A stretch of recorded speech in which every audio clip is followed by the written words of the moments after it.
6 News, putting North Dakota first. A Bismarck woman has a long-standing career of supporting others. A big chunk of her life has been spent representing some of the state's most vulnerable, advocating for more than 200 facilities that care for nearly 14,000 people a year. In tonight's Someone You Should Know, we meet the president of the North Dakota Long-Term Care Association.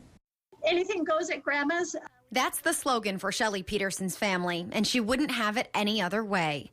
Her biggest passions in life all track back to her family. It's just being a mom and a grandma and a sister and a daughter. I mean, that to me is probably the most precious thing. I mean, at the end of life, what do we think about? We think about our family.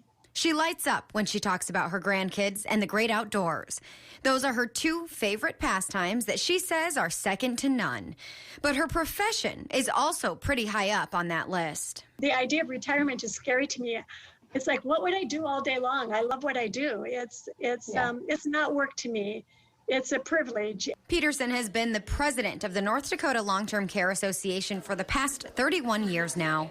She said she always knew she wanted to advocate for and make changes that would impact others. And that's exactly what she does. What a better job than being able to advocate for them, being able to look at the regulations and say, you know, is there something we could be doing different? Is there something we could be doing better? The two primary purposes of the Long-Term Care Association are, one, to network and educate the providers, and two, to represent and lobby for the providers when needed.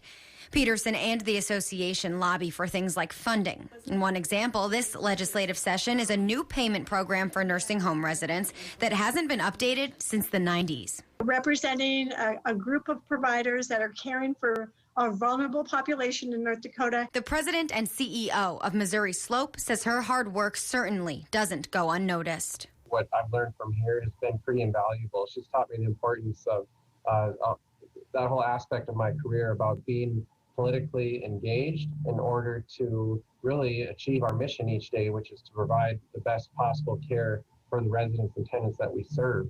As expected, quite a bit has changed with the coronavirus.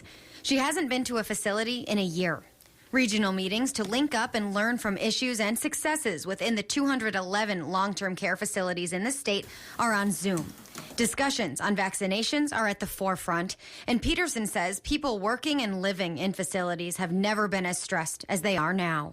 Instead of being consumed by the pressure, she says she still feels honored to work towards alleviating so much stress. I hope to have a few more years of the privilege of representing people that do, you know, to me, God's work in North Dakota, that day in and day out, they care about the people that are entrusted to their care. With more than 4 decades in social work, an indescribable love for her family, and determination, Shelly Peterson is someone you should know. If you see Peterson outside of work, she's likely tending to her flowers if the seasons allow it, or of course, with her family. When we return. Police reform is